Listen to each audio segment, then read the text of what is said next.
गंदुम की एक्सपोर्ट का कोई फैसला नहीं हुआ। वजीर आजम शहबाज शरीफ का कौमी असम्बली इजलास में खिताब। कहा कि असद कैसर जब स्पीकर थे उस वक्त ऑपोजिशन लीडर को बोलने नहीं देते थे। वजीर आजम के बयान पर ऑपोजिशन अरकान खड़े हो गए। शहबाज शरीफ की बात का जवाब देने का मुतालबा किया गया। वजीर आजम ने मजीद कहा कि ऑपोजिशन के दौर में शुगर और गंदुम एक्सपोर्ट हुई, अरबों खरबों कहाँ गए उसका कुछ पता नहीं।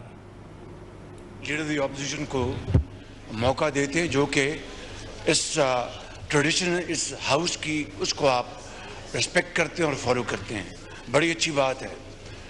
मेरे असद कैसर मेरे बहुत लायक एहतराम है। जब ये स्पीकर थे और उस वक़्त ये लीडर दी ऑपोजिशन को किस तरह बोलने नहीं देते थे, ये रिकॉर्ड कैसा है। गंदम की एक्सपोर्ट का कोई फैसला नहीं हुआ।